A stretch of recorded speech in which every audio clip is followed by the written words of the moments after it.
le presentamos A través de la Biblia, un análisis de la Biblia libro por libro que nos ayudará a crecer espiritualmente. Estos estudios fueron diseñados por el Dr. J. Vernon McGee, destacado maestro y expositor de la Biblia. Acompáñenos en este fascinante recorrido a través de la Biblia. Continuamos hoy nuestro recorrido por el libro de Apocalipsis. Quisiéramos mencionar otro asunto de introducción aquí. En el Antiguo Testamento, Malaquías concluye diciendo que nacerá el sol de justicia. Presenta una esperanza para una tierra maldita y donde está la maldición del pecado, que Él viene a la tierra. El libro de Apocalipsis concluye con la estrella resplandeciente de la mañana y una invitación a la iglesia. Ahora, la realidad es que esta es la esperanza de la iglesia, el rapto. Y la esperanza del Antiguo Testamento es la revelación. Ahora, este libro completará la revelación, pero hoy queremos unir al libro de Apocalipsis con Génesis, el primer libro de la Biblia. Vamos a unir al primero y al último libro de la Biblia. Génesis presenta el principio y Apocalipsis presenta el fin. Aquí podemos ver que todo es contraste. En el Génesis se crea la tierra. En Apocalipsis la tierra pasa. En Génesis se presenta la primera rebelión de Satanás. En Apocalipsis se presenta la última rebelión de Satanás.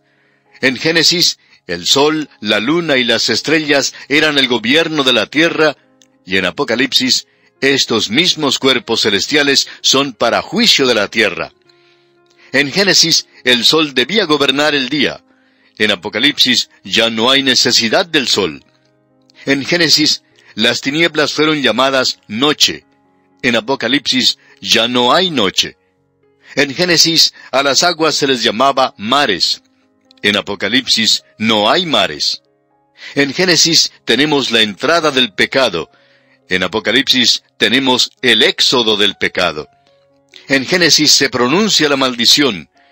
En Apocalipsis, la maldición es quitada. En Génesis, la muerte termina con todo. En Apocalipsis, no hay más muerte. En Génesis se presenta el dolor, la tristeza y el sufrimiento. En el Apocalipsis ya no hay más tristeza ni lágrimas. En Génesis tenemos la boda del primer Adán. En Apocalipsis tenemos la boda del último o postrer Adán. En Génesis debemos decir que vemos a la ciudad del hombre, Babilonia. En Apocalipsis vemos a esa ciudad del hombre, Babilonia, destruida, y se presenta la ciudad de Dios, la nueva Jerusalén. En Génesis se pronuncia el juicio de Satanás, y en Apocalipsis se ejecuta ese juicio que se pronunció.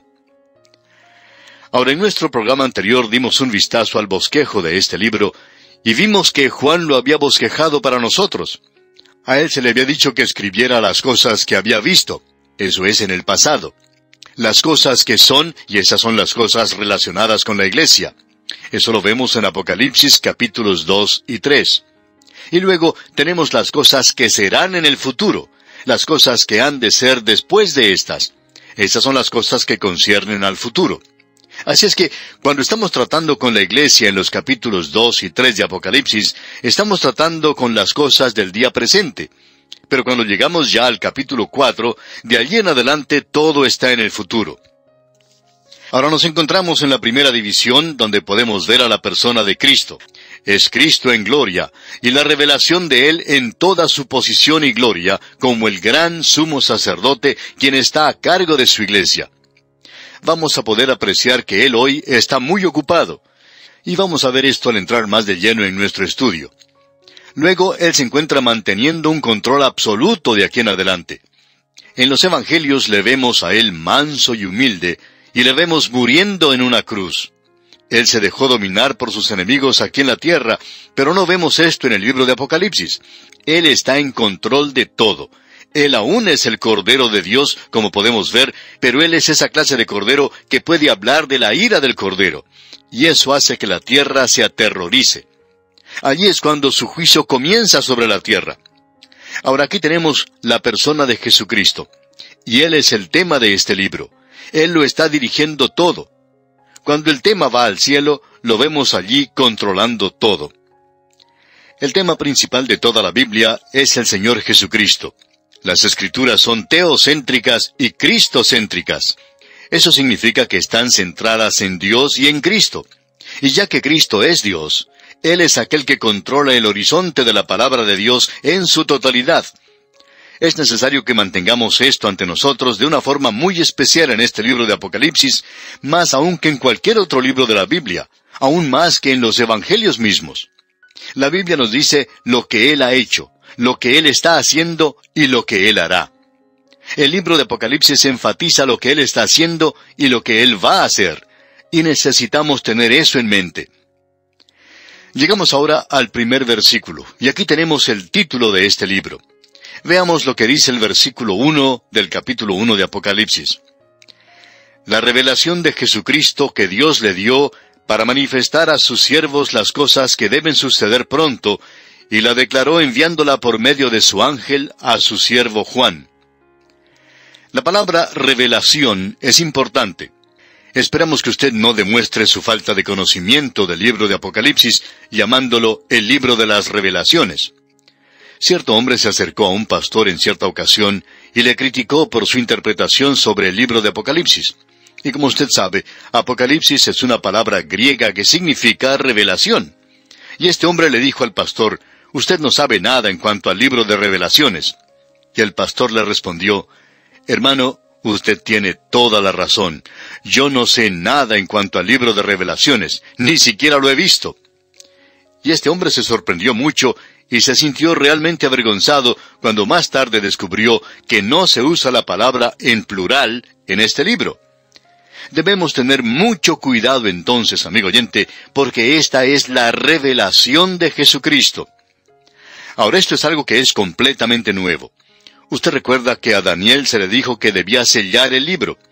Y al final del libro de Apocalipsis tenemos que se dice, no selles las palabras de la profecía de este libro. Y estas son cosas que deben ser comprendidas. Usted recuerda que el Señor presentó allá en el capítulo 13 del Evangelio según San Mateo, lo que se conoce como la parábola del misterio. Hablando francamente, para la mayoría de las iglesias en el presente, esto aún es un misterio. El Señor Jesucristo lo expresó de la siguiente manera en el Evangelio según San Marcos, capítulo 4, versículo 11.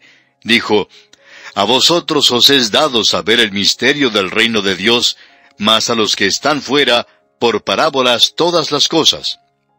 Ahora aquí tenemos el develar, o sea, el quitar el velo, la revelación del Cristo glorificado en toda su hermosura, en su poder y en su gloria.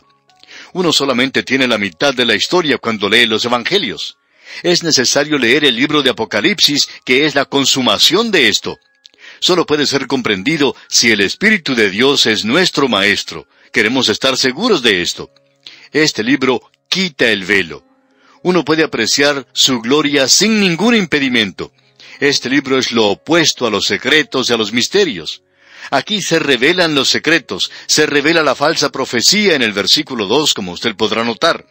El velo del misterio fue puesto sobre el capítulo 13 del Evangelio según San Mateo, sobre el reino de Cristo, y el mundo no lo comprende. Y cuando alguna persona dice hoy, especialmente aquellos que se supone son creyentes, dicen que no comprenden el libro de Apocalipsis, lo hacen a uno pensar, porque este es el libro donde el Señor Jesucristo dice que ha sido dado para que comprendamos, para que entendamos los misterios del reino de Dios. Él presentó esto de una manera muy clara. Ahora aquí tenemos este libro maravilloso, por cierto, y nos dice aquí que es un apocalipsis, una revelación. Y aquí leemos que Dios le dio para manifestar a sus siervos las cosas. Y eso quiere decir por medio de palabras o expresiones pictóricas, por símbolos, por representación directa e indirecta. Y dice, y la declaró enviándola. Es decir, que los símbolos son símbolos de la realidad. Necesitamos tener eso en mente. Usted recuerda que Pedro nos dio una regla muy importante para la interpretación de la profecía, y la encontramos en la segunda epístola del apóstol Pedro, capítulo 1, versículo 20, que dice, entendiendo primero esto, que ninguna profecía de la Escritura es de interpretación privada. Uno no la interpreta por sí mismo. Aún el lenguaje figurativo del Apocalipsis es figurativo de hecho, y debemos mantener esto en mente. Un símbolo es un símbolo de algo que es real. Y luego él continúa diciendo, las cosas que deben suceder pronto. Estas cosas que revela no son cosas etéreas o efímeras, material de sueño nada más. Son el núcleo mismo de hechos reales, son cosas. Ahora, ¿qué es esto de cosas? Si usted tiene un niño en su casa, se puede dar cuenta de esto. Un niño puede jugar con sus juguetes en casa, pero para jugar los saca del lugar donde los tiene. Para el niño no son otra cosa, sino cosas. Ahora digamos que después de haber jugado con ellas, el niño no las guarda en una caja, sino que las deja esparcidas por el piso. De noche usted se levanta para buscar algo y no recuerda que todas esas cosas están por el suelo y tropieza en ellas y se cae. Y amigo oyente, usted no se cae en algo que es nada más que un símbolo, sino que es algo sólido, es una realidad. Y en cualquier momento en que Juan utiliza un símbolo aquí, él presentará de una manera muy clara que él está utilizando un símbolo porque hay una realidad mucho mayor que este símbolo. Y el símbolo es una representación pobre de la realidad. Él dice aquí en cuanto a estas cosas que deben suceder pronto. Y esta palabra deben demuestra una necesidad urgente, pero una seguridad absoluta. Deben suceder pronto. Ahora esta palabra pronto aquí nos indica algo que creemos es importante de notar de nuestra parte. Esta palabra se repite varias veces en las Escrituras. Por ejemplo, la tenemos allá en el Evangelio según San Lucas, capítulo 18, versículo 8, donde leemos, «Os digo que pronto les hará justicia, pero cuando venga el Hijo del Hombre, ¿hallará fe en la tierra?» Aquí tenemos nuevamente esta palabra. Os digo que pronto les hará justicia. Ahora, ¿qué es lo que quiere decir? Bueno, quiere decir que cuando la justicia comience, tendrá lugar rápidamente. No habrá necesidad de esperar largamente para que suceda. Esto no implica que Él pronto vendrá, como vamos a ver más adelante. No indica que va a suceder pronto, sino que cuando las cosas de las cuales Juan está hablando comiencen a suceder, sucederán rápidamente. Tendrán lugar pronto, tendrán lugar en un breve período de tiempo. Luego Juan dice aquí la forma en que esto va a suceder, y quisiéramos que usted se dé cuenta de esto, amigo oyente. Dice en el primer versículo de este capítulo 1 de Apocalipsis, la revelación de Jesucristo que Dios le dio. Ahora notemos los pasos de la revelación aquí. Se originó con Dios el Padre, fue dada a Jesucristo, y Él la dio a sus ángeles, y sus ángeles se la dieron a sus siervos, para manifestar a sus siervos las cosas que deben suceder pronto. Así es como fue dado. De Dios el Padre al Señor Jesucristo, luego a los ángeles, de los ángeles a Juan, y de Juan a sus siervos. Y así es como le llega a usted y me llega a mí en el presente, amigo oyente. Estos son los pasos de la revelación. Ahora debemos responder a esto al avanzar en nuestro estudio, ya que alguien quizá diga que nos hemos acorralado porque dijimos que un ángel no estaba conectado con la iglesia. Y todavía decimos eso. Pero creemos que el ángel aquí es un mensajero celestial. Pero, ¿de qué es que Juan nos va a hablar aquí principalmente? De las cosas futuras, de lo que Jesús va a hacer en el futuro. Y comenzando con el capítulo 4, todo estará en el futuro y tiene lugar después que la iglesia salga de la tierra. De modo que es algo muy apropiado aquí, después de que la iglesia salga de la tierra, poder ver a ángeles que ocupan un lugar de prominencia. Así es que esto es cierto al ver la forma en que se desarrollan las cosas en este libro. Ahora en el versículo 2 tenemos el método de la revelación. Nos dice en el versículo 2 de Apocalipsis, que ha dado testimonio de la palabra de Dios y del testimonio de Jesucristo y de todas las cosas que ha visto. Existe aquí un énfasis que nosotros debemos darle a esto de que ha dado testimonio. La palabra testimonio viene del griego matureo, y la frase está en el tiempo aoristo epistolar. Indica que Juan se coloca a sí mismo donde están aquellos que leen su escritura, donde usted y yo nos encontramos hoy, y que Él mira hacia aquello que está escribiendo, que ha dado testimonio de la palabra de Dios. Y la palabra de Dios aquí creemos que se refiere a Cristo, así como al contenido de este libro. Él es la palabra viviente, y nosotros tenemos la palabra escrita. Y cuando la palabra escrita nos lo revela, Él es la palabra viviente.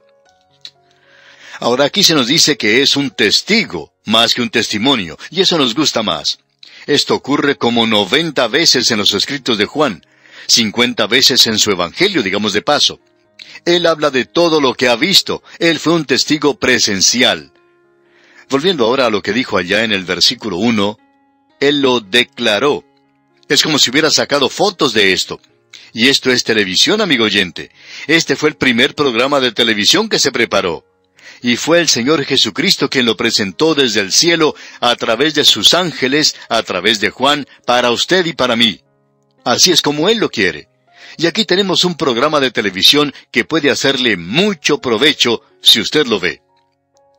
Ahora también leemos en este versículo 2, y de todas las cosas que ha visto.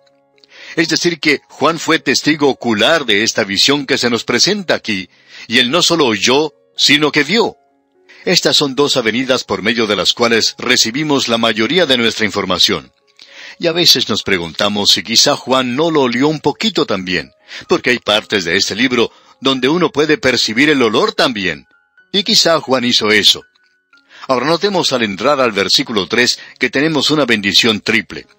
Es decir que esta es la primera de 7 bienaventuranzas de este libro.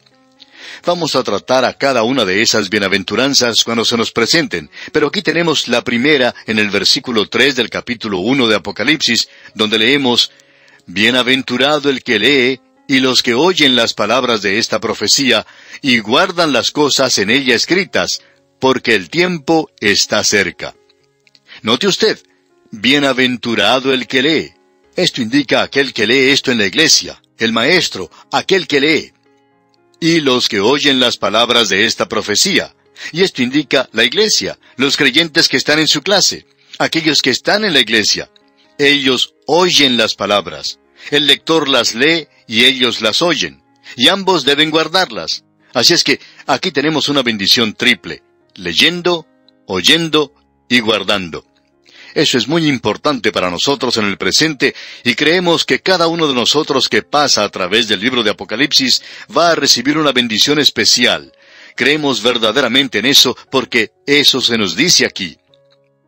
Y en la parte final de este versículo 3, Juan agrega: porque el tiempo está cerca. Esto no quiere decir que las cosas que se mencionan al final de este libro están sucediendo hoy, sino que quiere decir que el principio de la iglesia en el día de Pentecostés dio comienzo a este movimiento del ministerio del Señor Jesucristo en el cielo. Y vamos a ver una visión de esto aquí en los próximos 2 o 3 programas que tengamos. Vamos a tener una visión del Cristo glorificado.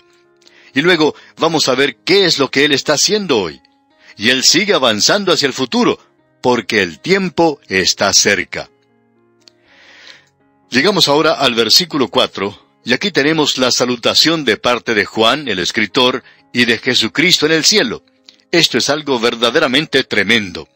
Esta es una salutación que viene de parte de Juan aquí en la tierra, y de parte del Señor Jesucristo en el cielo. Escuche usted lo que dice este versículo 4 del capítulo 1 de Apocalipsis. Juan, a las 7 iglesias que están en Asia, gracia y paz a vosotros, del que es, y que era, y que ha de venir, y de los 7 espíritus que están delante de su trono. Vamos a tratar esto cuando lleguemos al capítulo 2, Dios mediante, pero queremos decir algo aquí en cuanto al número 7. El número 7 no significa la perfección, significa más bien algo que está completo. Y existe, por cierto, una diferencia. Es decir, que aquí tenemos a 7 iglesias. En aquel entonces había literalmente cientos de iglesias en aquella zona, y 7 cualesquiera podrían haber sido elegidas. Pero estas fueron elegidas para un propósito muy definido, que veremos más adelante. Son representantes de la iglesia en su totalidad a través de las edades y de la iglesia sobre la tierra. Ahora aquí dice gracia. Y este es un libro que nos revela la gracia de Dios y la paz. Y uno no debe asustarse al estudiar este libro de Apocalipsis. Usted puede tener la paz de Dios en su corazón, del que es, y que era, y que ha de venir. Y este es el Señor Jesucristo. Él es el mismo ayer, y hoy, y por los siglos. La división de este libro es lo que ha hecho, lo que Él está haciendo, y lo que Él va a hacer. Y los 7 espíritus revelan al Espíritu de Dios. Y vamos a ver algo de esto, Dios mediante, en nuestro próximo programa. Y queremos hablar también más en cuanto a este número 7. Que Dios le bendiga, es nuestra ferviente oración. Continuamos hoy, amigo oyente, nuestro recorrido por el libro de Apocalipsis. Y regresamos hoy a esta sección del capítulo 1, versículo 4. Si usted está siguiendo nuestras notas y bosquejos, notará que aquí estamos dándole énfasis en este primer capítulo a la persona del Señor Jesucristo. Vamos a verle a Él como Cristo en la gloria. De los versículos 4 al 8, tenemos saludos de parte de Juan, el escritor, y del Señor Jesucristo quien está en el cielo. Y es un saludo realmente maravilloso. Notemos otra vez lo que nos dice el versículo 4 de este capítulo 1 de Apocalipsis. Juan, a las 7 iglesias que están en Asia, gracia y paz a vosotros, del que es, y que era, y que ha de venir, y de los 7 espíritus que están delante de su trono. Note usted que dice Juan, a las 7 iglesias que están en Asia. Ahora, Asia aquí abarca mucho de lo que nosotros conocemos hoy como Asia Menor. Ahora debemos notar que Juan no coloca ningún título delante de su nombre, y él tampoco se identifica por ninguna otra cosa, sino solamente por su nombre, Juan. Es decir, nos imaginamos nosotros que Juan era muy bien conocido en estas 7 iglesias. Él había sido pastor de la iglesia en Éfeso, y aparentemente tenía supervisión sobre el resto de las iglesias en aquella zona. Ahora aquí se nos dice algo, y es utilizado por primera vez en este libro, y es algo que es dirigido a las 7 iglesias, y también tenemos los 7 espíritus. Y queremos aclarar un poco una vez más porque es de suma importancia. El número 7 tiene un significado religioso en la palabra de Dios, y para la gente del día de Juan, que es algo completamente extraño para nosotros en el presente. Es decir, que nosotros no le asignamos ningún significado religioso a los números, ya que no estamos acostumbrados a hacer esto. El mundo en general le presta mucha atención a los números. Se utiliza mucho en juegos de azar. Pero aquí en la palabra de Dios, el número 7 era un número sagrado. Y queremos dirigir nuestra atención a esto. No quiere decir perfección. El significado es que denotaba lo completo. A veces lo completo significa perfección, aunque no siempre.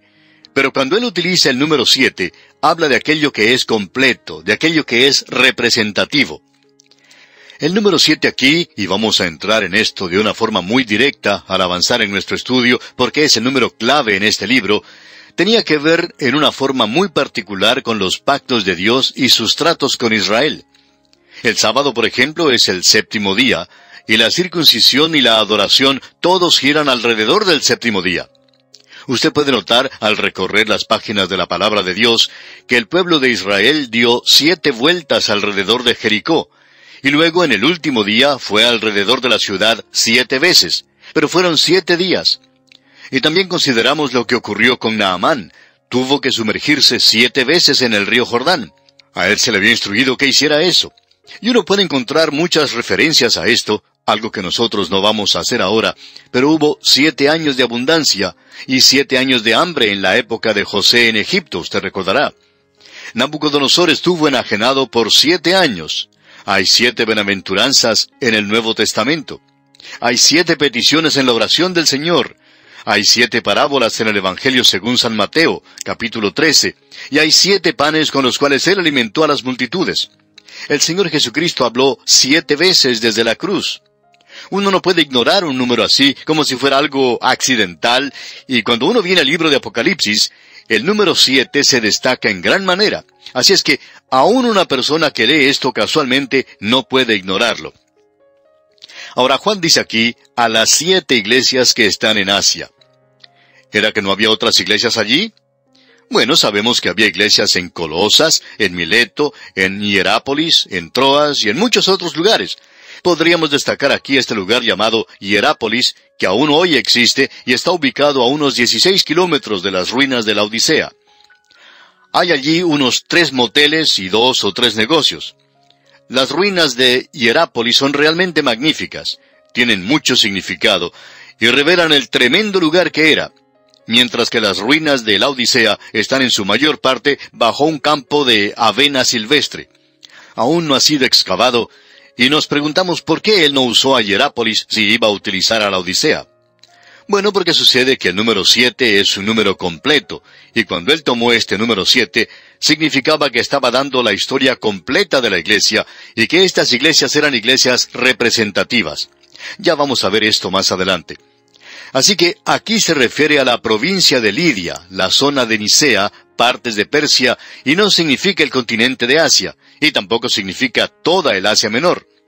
Asia Menor es una expresión que no fue utilizada hasta el siglo IV, pero sí señala una gran área de Asia Menor, especialmente aquella que se encuentra en la zona costera. Ahora aquí dice, gracia y paz. Ya hemos mencionado esto anteriormente, pero gracia viene de la palabra griega charis, que es la forma griega de ser saludado, la forma de saludar. En hebreo la palabra es shalom.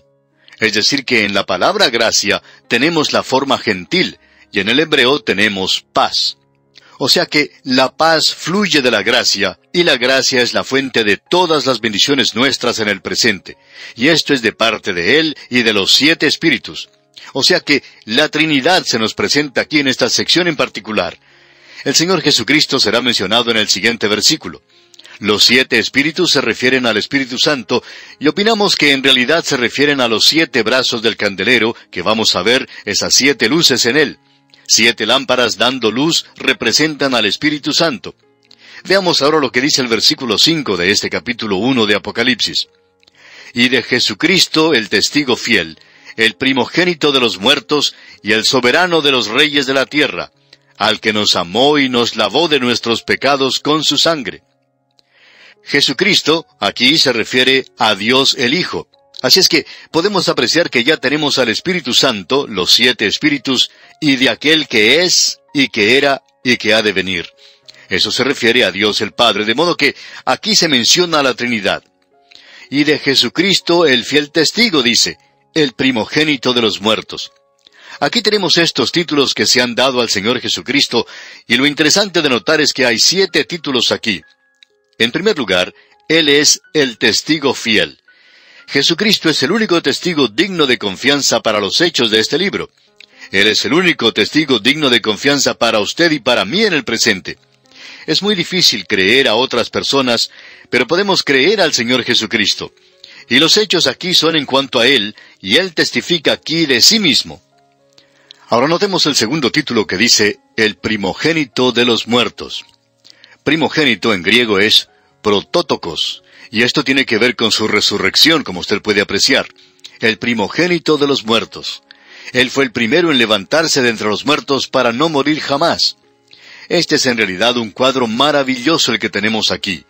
La muerte fue la matriz que le dio a luz. Él vino de la muerte a la vida, es decir, que la tumba fue una matriz en lo que a Él se refiere.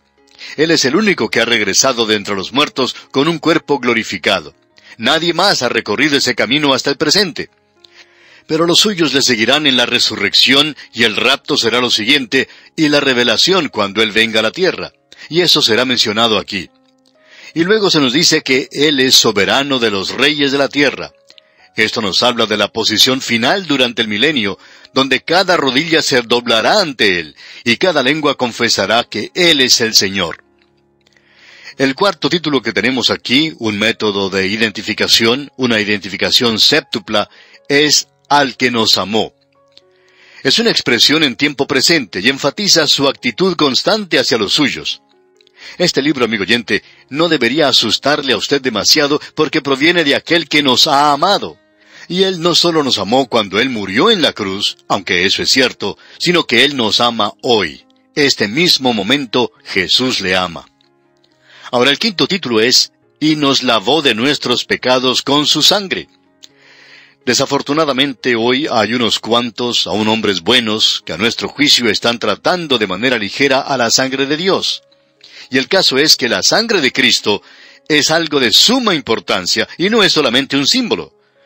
Usted recuerda que Dios le enseñó a su pueblo allá en el Antiguo Testamento que la vida de la carne en la sangre está, y yo os la he dado para hacer expiación sobre el altar por vuestras almas. Eso lo tenemos allá en Levítico capítulo 17, versículo 11. Ahora, cuando Cristo derramó su sangre, y creemos que hasta la última gota salió de su cuerpo, Él la entregó por usted y por mí, amigo oyente. Él entregó su vida totalmente. Él llegó a morir. Así es que nosotros francamente no nos inclinamos a tratar ligeramente la sangre de Cristo, y aún podemos cantar ese himno que dice, hay un precioso manantial de sangre de Manuel, que purifica a cada cual que se sumerge en él. El apóstol Pedro escribió allá en su primera epístola, capítulo 1, versículos 18 y 19, sabiendo que fuisteis rescatados de vuestra vana manera de vivir, la cual recibisteis de vuestros padres, no con cosas corruptibles como oro o plata, sino con la sangre preciosa de Cristo, como de un cordero sin mancha y sin contaminación. Y a causa de eso, el apóstol Pablo pudo escribirle al joven Timoteo en su primera carta a este joven creyente, en el capítulo 2 y versículo 5, y decirle, porque hay un solo Dios y un solo mediador entre Dios y los hombres, Jesucristo hombre. Él es eso porque derramó su sangre. Él nos liberó de nuestro pecado en su propia sangre. ¡Qué cosa más gloriosa, más maravillosa, amigo oyente! Llegamos ahora al versículo 6 que dice, y nos hizo reyes y sacerdotes para Dios su Padre. A Él sea gloria e imperio por los siglos de los siglos. Amén. Y aquí llegamos a la sexta cosa, y debemos cambiar esto aquí y decir, y nos hizo un reino, sacerdotes para Dios su Padre. Los creyentes nunca son llamados reyes, y francamente hablando, no nos entusiasmamos demasiado con este canto que es tan popular, llamado El Rey ya viene. Cuando el Rey venga, Él viene a la tierra. Él va a controlar o a dominar toda la injusticia. Vamos a ver la actitud hacia su venida, pero cuando Él venga, Él viene como mi Salvador. Viene como el esposo buscando a su esposa, a la iglesia que Él ama y por la cual se entregó a sí mismo. Él viene, Él es mi cariñoso Salvador. Así es que no nos entusiasmamos demasiado con este asunto del cántico que dice, el Rey ya viene. Si usted quiere entusiasmarse, amigo oyente, es cosa suya, pero los creyentes no son llamados reyes, y en nuestra relación con Él debemos reconocerle como nuestro Señor. Pero Él es, en primer lugar, nuestro Salvador. Pero aquí se indica que nosotros somos un reino de sacerdotes, y que vamos a reinar con Él. Ahora Él dice aquí, para Dios su Padre. ¿Por qué no dijo Él, nuestro Padre? Por la razón de que Él es su Padre, en un sentido que no es nuestro Padre. Amigo oyente, esa es su posición en la Trinidad. Nosotros llegamos a ser hijos de Dios a través de la regeneración. Él nació de arriba. Es una relación que Él tiene en la Trinidad. Nosotros llegamos a ser hijos aceptándole como nuestro Salvador. Ahora la séptima cosa que tenemos aquí es esta. A Él sea gloria e imperio por los siglos de los siglos. Y eso está enfatizando la eternidad. Amén. ¡Cuán maravilloso es esto, amigo oyente! Ahora notemos este amén. Él es el amén. Vimos allá en el libro de Isaías que ese era un título para Él. Amén. Jesucristo es el tema y el objeto de este libro. Él es el motivador de todas las cosas, de todos los sucesos, y todos los sucesos se dirigen hacia Él. Él es el propósito distante y eterno, y lo es todo. Todas las cosas no solo fueron creadas por Él, sino que todas las cosas fueron creadas para Él. Este universo existe para Él. Ahora notemos lo que dice el versículo 7 de este capítulo 1 de Apocalipsis. He aquí que viene con las nubes, y todo ojo le verá, y los que le traspasaron, y todos los linajes de la tierra harán lamentación por Él. Sí, amén. Ahora, ¿qué es lo que quiere decir esto de los que le traspasaron? Bueno, esto es en referencia a la nación de Israel. Y luego, y todos los linajes de la tierra, es decir, todos los gentiles. ¿Y van a deleitarse ellos? No, amigo oyente, harán lamentación por Él. Sí, amén. ¿Ve usted? Amén otra vez. Ese es su nombre. Él es quien va a dar los toques finales a todas las cosas. Y aquí dice, he aquí que viene con las nubes. Eso demuestra la venida personal física de Cristo. Y cuando dice, y todo ojo le verá, eso indica que será una aparición física corporal, que podrá apreciarse visualmente. Según lo que sabemos nosotros, cuando Él saque a la iglesia de este mundo, Él no se aparece a todos. Nosotros no creemos en ritos secretos, como algunos han tratado de describirlo, y luego tratado de descontarlo. Nosotros creemos que en el momento del rapto de la iglesia, Él no viene a la tierra. Nosotros vamos a ser sacados para encontrarnos con el Señor en las nubes. Y si Él viene a la tierra, entonces no hay ninguna razón para ser llevados a las nubes. Ahora aquí dice que todo ojo le verá. El énfasis en el libro de Apocalipsis va a ser sobre su venida a esta tierra a establecer su reino, y aquí tenemos referencias a eso. Y luego se nos dice que todos los linajes de la tierra harán lamentación por Él. Esta va a ser la reacción de todos aquellos que rechazan a Cristo. Es que, amigo oyente, el mundo no querrá verle. Y la palabra amén significa en realidad fiel. O sea que Él va a hacerlo, amigo oyente. Esto es algo sobre lo cual Él no va a cambiar su modo de pensar. Él es fiel. Y luego dice en el versículo 8 de este capítulo 1 de Apocalipsis, «Yo soy el Alfa y la Omega, principio y fin, dice el Señor, el que es y que era y que ha de venir, el Todopoderoso». Él es el Alfa y la Omega. Esto es algo muy destacado en el idioma griego. En el texto griego, el Alfa y la Omega son la primera y la última letra del alfabeto griego. Y de un alfabeto uno puede hacer palabras. Él es llamado el Verbo de Dios. Él es la revelación completa y la comunicación inteligente de Dios. Amigo oyente, Él es el único alfabeto que usted puede usar para alcanzar a Dios. El único idioma que Dios habla y comprende es este idioma donde Jesús es el Alfa y la Omega y todas las letras en el medio. Él es la letra A y la letra Z, y Él es el abecedario completo. Y si usted, amigo oyente, quiere comunicarse con Él, lo tiene que hacer por medio del Señor Jesucristo. En realidad, el énfasis aquí es sobre el principio y el fin. La Omega no se detalla, es decir, no se presenta con detalles de la misma forma en que se presenta Alfa. Ahora, el Alfa se presenta con muchos detalles. ¿Por qué? Bueno, porque Él es el principio, eso ya se ha cumplido. Pero el fin aún no se ha cumplido, así es que, en realidad, Él no lo ha presentado con muchos detalles. Y para nosotros eso es algo sobresaliente. El fin aún no ha sido cumplido, no ha sido completo. Él va a completar el programa de Dios. Ahora, el principio y el fin se refieren a la eternidad del Hijo y a su inmutabilidad. Jesucristo es el mismo ayer, hoy y por los siglos. Ahora, esto no quiere decir que cuando uno dice que Él es el mismo, Él está aún caminando sobre el mar de Galilea en el presente. Él no está haciendo eso, amigo oyente. No indica que Él está en un bote con los apóstoles. Él no lo está. Sino que significa que en sus atributos, Él es el mismo. Él no ha cambiado. Él es inmutable.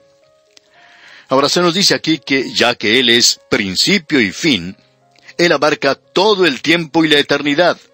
Y luego dice el Señor. Esta es una afirmación de la deidad del Señor Jesucristo. El que es, esto es, tiempo presente, el Cristo glorificado. Y que era, tiempo pasado, la primera venida de Cristo, el Salvador. Y que ha de venir, tiempo futuro, la segunda venida de Cristo como el soberano a esta tierra. Y con esto completamos esta sección muy destacada, por cierto, de la salutación de Juan el Escritor y también del Señor Jesucristo. Él dice que nos ama. No tengamos pues ningún temor de lo que seguirá en este libro. Ahora el versículo 9 de este capítulo 1 de Apocalipsis dice, «Yo, Juan, vuestro hermano, y copartícipe vuestro en la tribulación, en el reino y en la paciencia de Jesucristo, estaba en la isla llamada Patmos, por causa de la palabra de Dios y el testimonio de Jesucristo». Esta expresión, «yo, Juan», se usa probablemente 3 veces en este libro de Apocalipsis, y las últimas 2 se encuentran al fin de este libro. Y vamos a analizar eso más adelante. Ahora él dice, «Yo, Juan, vuestro hermano, y copartícipe vuestro en la tribulación». Note usted que dice, «en la tribulación», no la gran tribulación. Juan estaba teniendo problemas. Usted recuerda que Domiciano, el emperador romano, le había colocado en la isla de Patmos a causa de las acciones de este hombre. Juan era muy activo en la iglesia de Éfeso, y él tenía supervisión de todas las demás iglesias y estaba enseñando la palabra de Dios. Y uno tiene problemas cuando enseña toda la palabra de Dios. Y aquí él dice, «Yo, Juan, vuestro hermano, y copartícipe vuestro en la tribulación». ¿Tribulación? Bueno, Juan sabía todo en cuanto a esto. La iglesia primitiva también lo sabía. Y si le toca a usted o a mí, amigo oyente, no es nada nuevo. Y continúa Juan diciendo, «en el reino y en la paciencia de Jesucristo estaba en la isla llamada Patmos por causa de la palabra de Dios y el testimonio de Jesucristo. Permítanos cambiar un poco esto y volver a leerlo. Yo, Juan, quien soy vuestro hermano y copartícipe con ustedes en la persecución por amor a Cristo, en el reino y en la paciencia de Jesús, estaba en la isla llamada Patmos a causa de, en cuenta de la palabra de Dios y el testimonio de Jesucristo. Ahora, Juan no se está refiriendo aquí a la gran tribulación, sino a la persecución que ya estaba cayendo sobre los creyentes.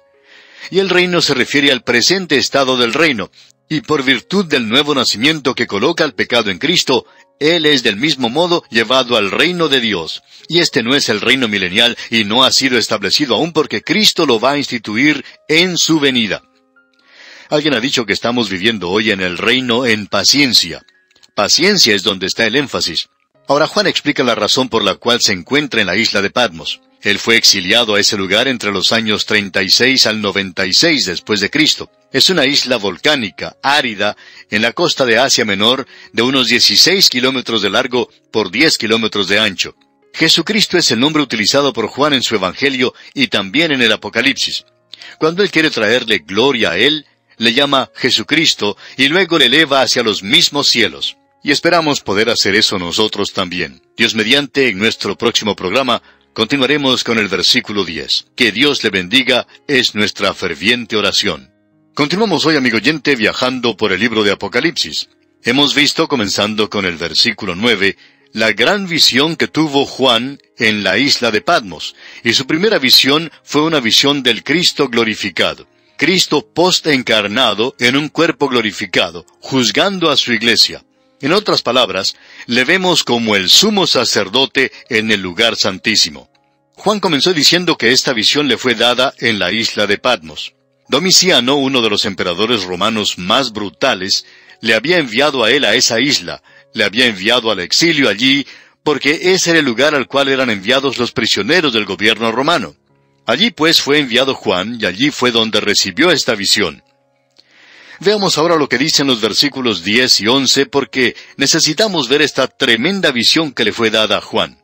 Los versículos 10 y 11 de este primer capítulo de Apocalipsis dicen: Yo estaba en el Espíritu en el día del Señor, y oí detrás de mí una gran voz como de trompeta que decía: Yo soy el Alfa y la Omega, el primero y el último.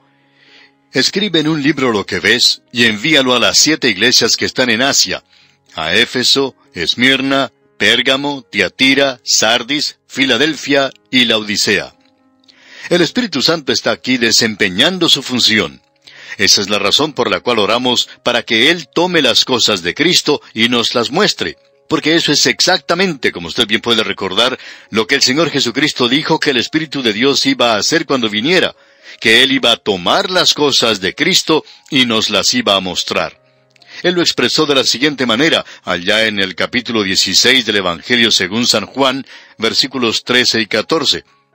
Pero cuando venga el Espíritu de verdad, Él os guiará a toda la verdad, porque no hablará por su propia cuenta, sino que hablará todo lo que oyere, y os hará saber las cosas que habrán de venir.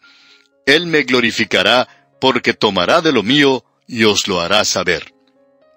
Ahora estamos observando esta visión de Jesucristo glorificado. No hace falta decir que nos sentimos completamente incompetentes en un lugar así, y solo el Espíritu de Dios puede hacer que esto sea real para nosotros.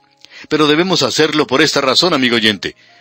Usted recuerda que el escritor a los Hebreos dijo allá en el capítulo 3, versículo 1 de esta carta: Por tanto, hermanos santos, participantes del llamamiento celestial, considerad al apóstol y sumo sacerdote de nuestra profesión, Cristo Jesús.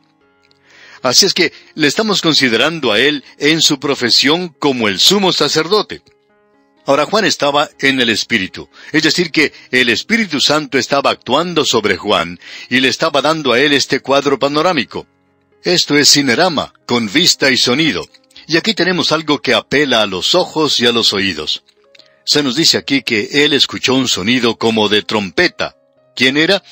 Él dice en los versículos 12 y 13, Y me volví para ver la voz que hablaba conmigo, y vuelto vi 7 candeleros de oro, y en medio de los 7 candeleros a uno semejante al Hijo del Hombre, vestido de una ropa que llegaba hasta los pies y ceñido por el pecho con un cinto de oro. Este es el cuadro que se nos presenta aquí. O sea que él dijo, oí detrás de mí una gran voz como de trompeta. Y podemos agregar una trompeta de guerra. Cuando el Señor Jesucristo descienda del cielo a buscar a su iglesia, lo hará de la siguiente manera. Porque el Señor mismo, con voz de mando, con voz de arcángel y con trompeta de Dios, descenderá del cielo.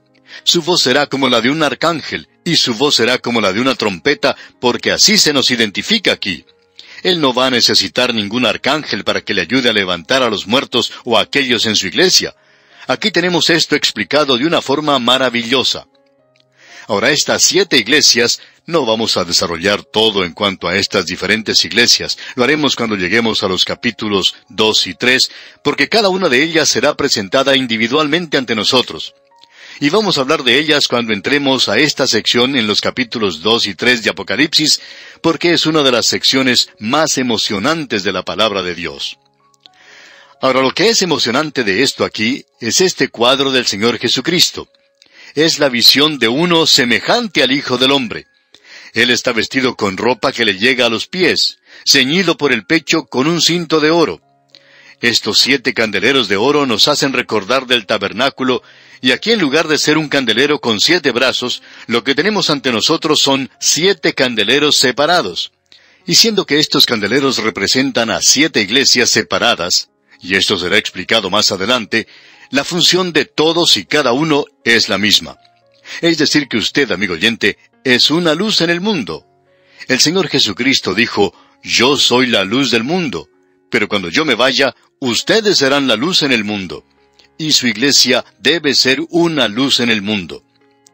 Ahora aquí tenemos un cuadro del Señor Jesucristo como nuestro gran sumo sacerdote, y lo encontramos en medio de los candeleros. ¿Y qué es lo que Él está haciendo allí? Bueno, en primer lugar, hablemos de la ropa que Él tiene. Él está vestido como el sumo sacerdote. Usted puede ver esto en Éxodo capítulo 28, versículos 2 al 4. Allí se describe estas ropas. Y todo representa la justicia inherente de Cristo. En Él no hay pecado. Él no conoció pecado. Y este cinto que se menciona aquí, según lo que expresa el historiador Josefo, los sacerdotes se ceñían por el pecho. La costumbre ordinaria era ceñirse por la cintura. Pero el énfasis aquí no es de servicio, sino de fortaleza. Nos habla de su juicio en verdad. A nosotros se nos dice que debemos considerar a nuestro gran sumo sacerdote.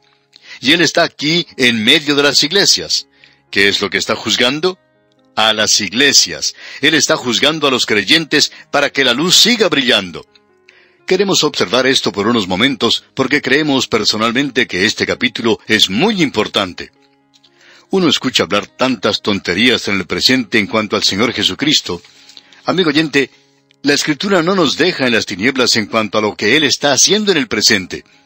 Se nos ha indicado de una manera muy clara 4 ministerios diferentes. En primer lugar, tenemos la intercesión de Cristo. Él es nuestro gran sumo sacerdote. Y Él está ante ese altar de oro en el cielo en el presente, donde vive para siempre y hace intercesión por nosotros. Nos gusta mucho esto. Esto es maravilloso. Luego también tenemos la intervención de Cristo.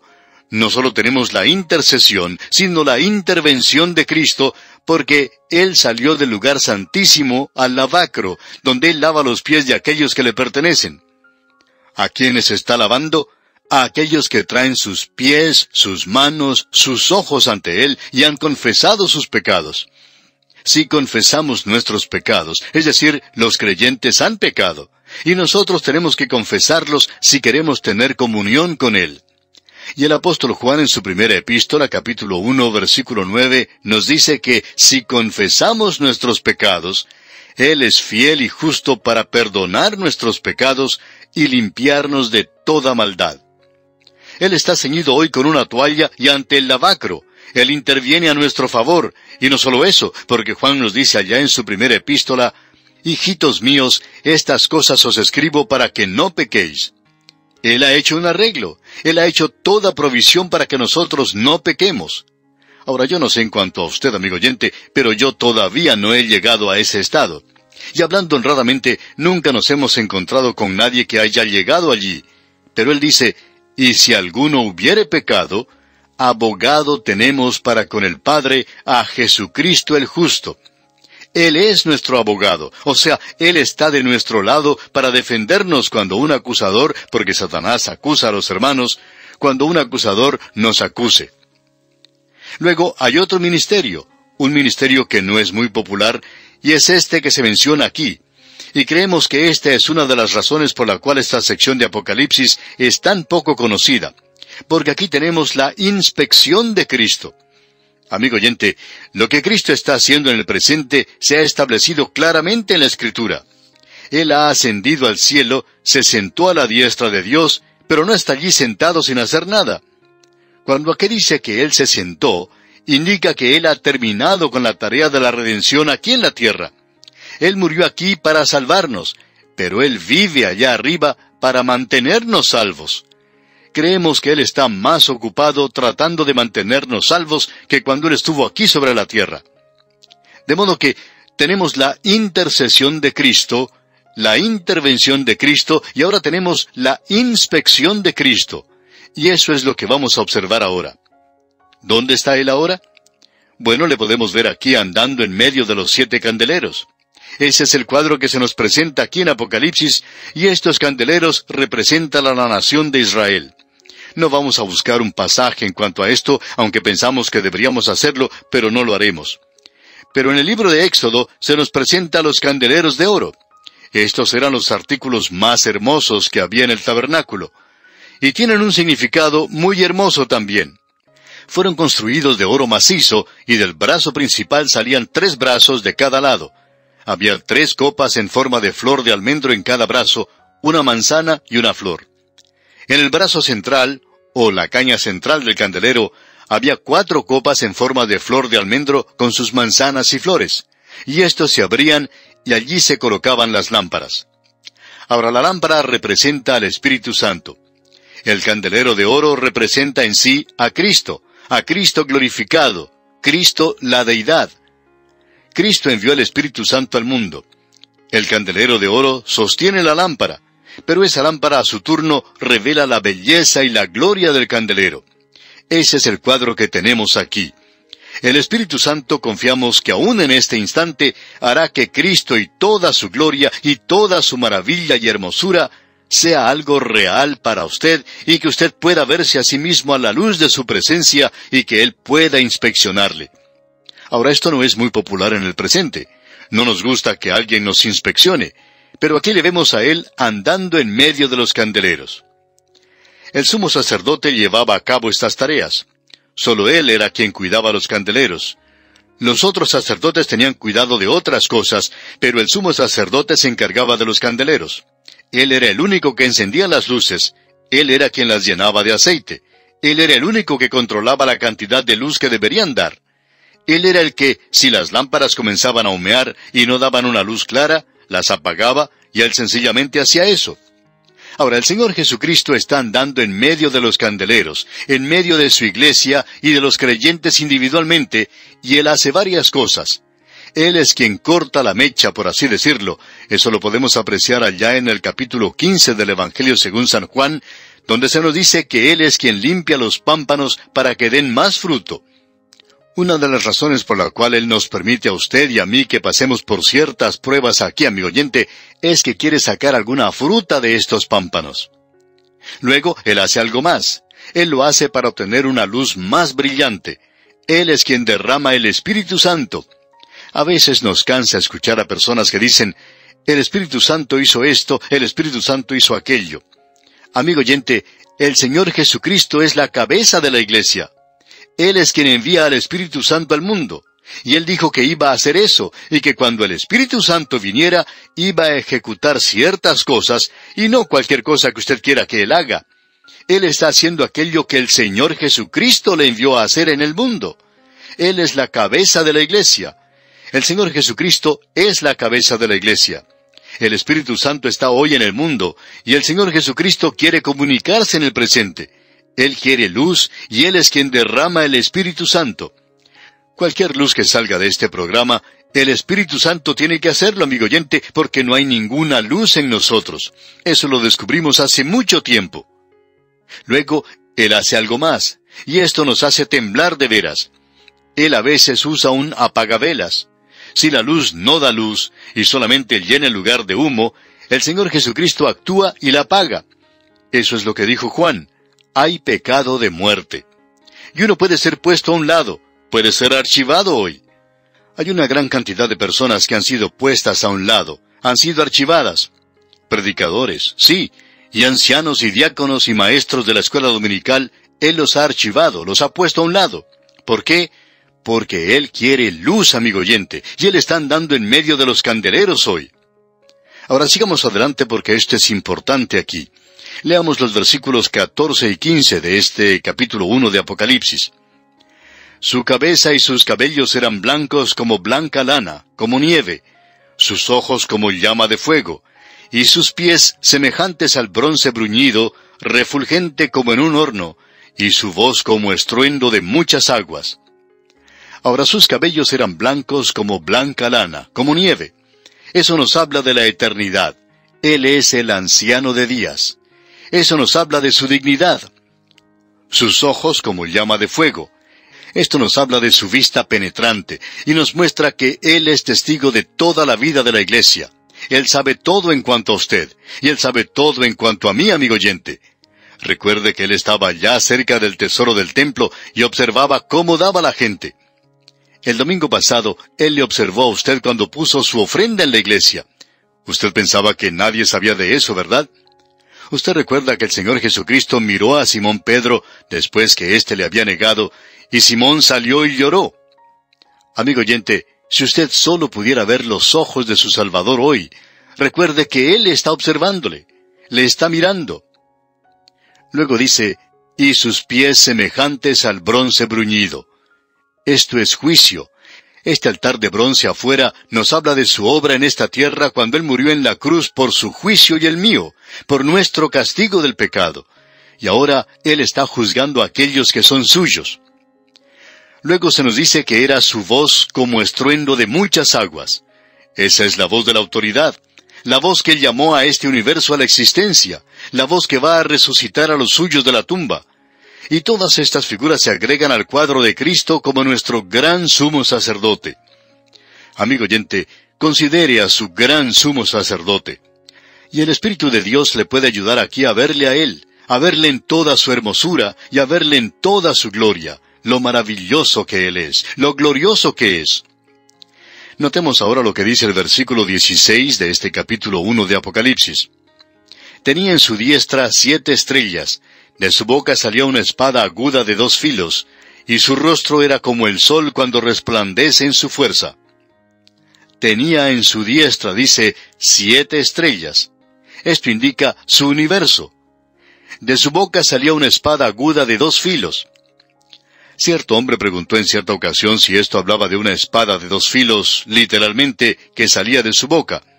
Y por supuesto que no es eso. ¿Qué es entonces la espada de 2 filos? Bueno, la palabra de Dios es más aguda y penetrante que una espada de 2 filos. Cuando Él habla la palabra, es mejor que usted preste atención, amigo oyente, porque lo que Él dice cuenta. Y en este versículo 16 leemos otra vez, tenía en su diestra 7 estrellas, de su boca salía una espada aguda de 2 filos, y su rostro era como el sol cuando resplandece en su fuerza. Es imposible mirar directamente al sol. Amigo oyente, ¿piensa usted que podrá mirar directamente al Creador que hizo el sol? ¿A aquel que hoy es Cristo glorificado? ¡Cuán maravilloso es esto, amigo oyente!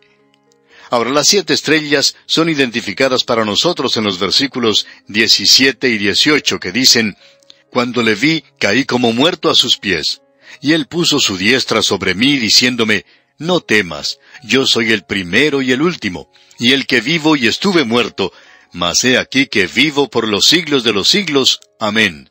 Y tengo las llaves de la muerte y del Hades».